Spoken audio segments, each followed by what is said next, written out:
Assalamualaikum warahmatullahi wabarakatuh. Perkenalkan, kami dari kelompok 4 yang beranggotakan Arman Mulia Ramadan, Mihrotunisa, Niputu Purwani Maharani, dan Reza Yulianingsih Pratiwi. Kami di sini akan membahas tentang siklus akuntansi keuangan daerah. Mohon disimak baik-baik video penjelasan dari kami. Saya Niputu Purwani Maharani akan menjelaskan tentang pengertian akuntansi keuangan daerah. Pengertian akuntansi keuangan daerah adalah suatu proses akuntansi yang terjadi di suatu instansi pemerintahan daerah seperti kabupaten, kota maupun provinsi yang meliputi proses seperti pengidentifikasian, pengukuran, pencatatan, serta pelaporan informasi keuangan yang bertujuan untuk pengambilan suatu kebijakan ekonomi baik oleh pihak internal maupun eksternal. Untuk sistem akuntansi keuangan daerah sendiri telah diatur dalam Peraturan Pemerintah atau PP Nomor 24 Tahun 2005 tentang Standar Akuntansi Pemerintah, PP Nomor 58 Tahun 2005 tentang Bentuk Pengelolaan Keuangan Daerah, dan Permendagri Nomor 13 Tahun 2006. Selanjutnya, output dari akuntansi keuangan daerah yang mana akan digunakan oleh pihak yang berkepentingan antara lain. Yang pertama ada laporan realisasi anggaran atau LRA, yang mana laporan ini akan menyajikan banyak informasi terkait pendapatan, belanja, transfer, defisit, surplus, serta pembiayaan pada suatu entitas. Kedua, laporan neraca. Laporan ini menyajikan informasi berkaitan dengan aktiva, utang, serta modal dari suatu entitas pada suatu periode tertentu. Ketiga, ada laporan arus kas.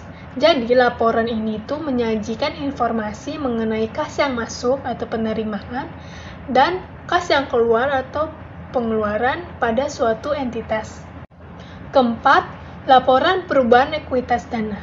Laporan ini menggambarkan peningkatan atau penurunan aktiva bersih dan kekayaan selama periode tertentu. Yang kelima, catatan atas laporan keuangan atau CAK. Catatan ini ditambahkan ke bagian akhir laporan keuangan yang mana menyajikan informasi tentang hutang piutang, kelangsungan usaha, dan informasi lainnya. Nah, catatan atas laporan keuangan ini membantu menjelaskan perhitungan item tertentu dalam laporan keuangan, serta memberikan penilaian yang lebih komprehensif dari kondisi keuangan perusahaan.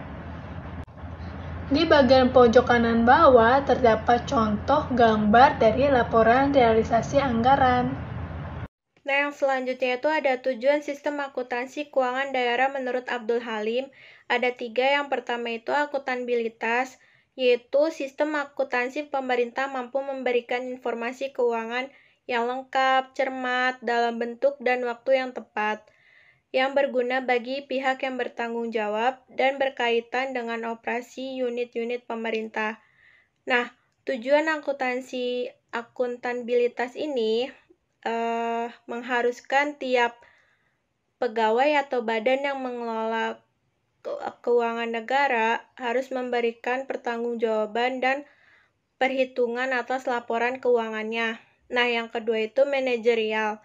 Tujuan manajerial itu bahwa akuntansi pemerintah harus menyediakan informasi keuangan yang diperlukan untuk perencanaan, penganggaran, pelaksanaan, pemantauan, pengendalian anggaran, perumusan kebijaksanaan, dan pengambilan keputusan serta penilaian kinerja pemerintah. Nah, yang terakhir itu pengawasan. Tujuan pengawasan ini memiliki arti bahwa akuntansi pemerintah harus memungkinkan terselenggaranya pemeriksaan oleh aparat pengawasan fungsional secara efektif dan efisien. Nah, dari ketiga tujuan tersebut mampu dipenuhi oleh akuntansi dalam prakteknya melalui sistem akuntansi pemerintah yang setelah dikeluarkannya undang-undang di era reformasi. Sistem yang digunakan pemerintah dulu itu tata buku, tapi hanya sebagian kecil dari akuntansi dan tidak mampu memenuhi semangat yang dibawa pada era otonomi daerah. Saya akan menjelaskan tentang metode pencatatan sistem akuntansi keuangan daerah. Dalam sistem akuntansi keuangan daerah terdapat 3 metode pencatatan, yaitu single entry, double entry, dan triple entry. Saat ini metode pencatatan single entry sudah semakin ditinggalkan walaupun ada beberapa area Pemda yang masih menggunakannya. Hal tersebut terjadi karena metode single entry memiliki beberapa kelemahan seperti tidak mampu mencerminkan performa secara real dan tidak mampu mencerminkan dan memberikan informasi yang lebih komprehensif. Oleh karena itu, metode double entry diciptakan untuk menutup celah kelemahan dari metode single entry. Yang pertama ada single entry. Dari sekian banyaknya sistem pencatatan buku, salah satunya adalah pencatatan buku tunggal atau single entry. Pencatatan transaksi ekonomi yang dilakukan dalam sistem ini hanya dilakukan sebanyak 1 kali saja. Transaksi tersebut akan mengakibatkan adanya pemasukan kas yang akan diinput dalam kolom penerimaan, sedangkan pengurangan kas akan diinput dalam kolom pengeluaran.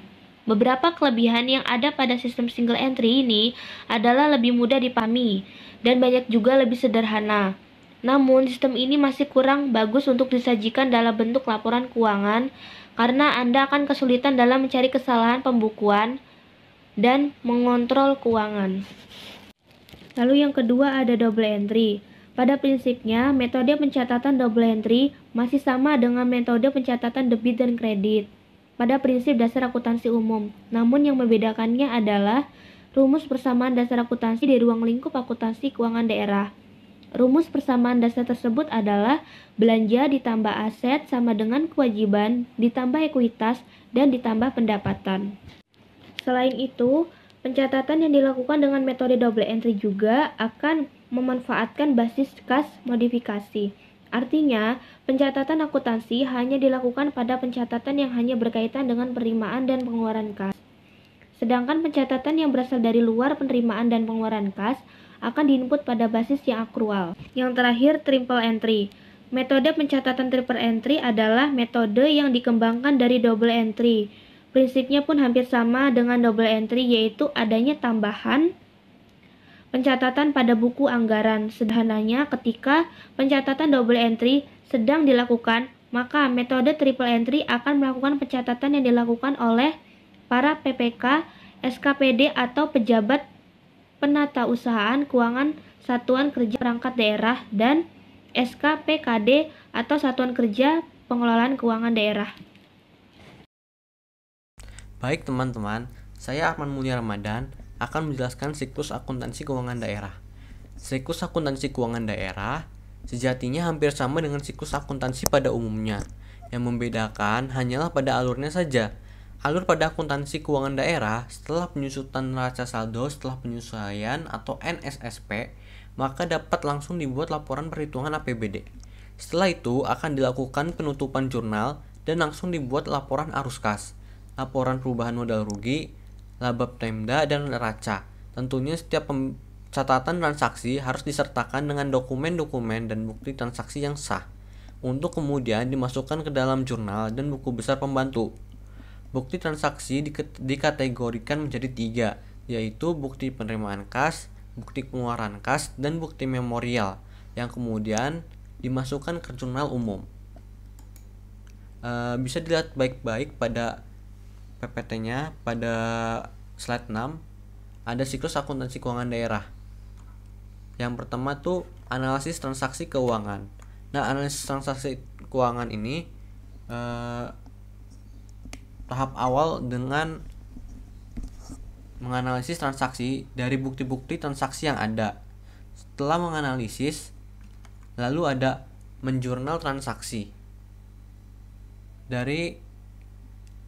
Setelah penganalisan tersebut, bukti-bukti yang telah dianalisis akan dijurnal pada jurnal transaksi. Setelah dilakukan jurnal transaksi, dilakukanlah posting ke buku besar, lalu ke neraca saldo. Membuat jurnal penyesuaian jika ada penyesuaian, lalu membuat neraca saldo setelah penyesuaian. Nah, yang berbeda dengan siklus akuntansi pada umumnya, laporan keuangannya itu pada siklus akuntansi keuangan daerah ada 4. Yang pertama adalah laporan perhitungan APBD, yang kedua laporan perubahan ekuitas dana atau RK Pemda, neraca, dan laporan arus kas. Setelah laporan keuangan tersebut terbuat, lalu dilakukan jurnal penutup. Setelah jurnal penutup, maka akan didapatkan raca saldo setelah tutup buku. Mungkin sekian video penjelasan tentang siklus akuntansi keuangan daerah dari kelompok kami. Kurang lebihnya mohon maaf. Wassalamualaikum warahmatullahi wabarakatuh.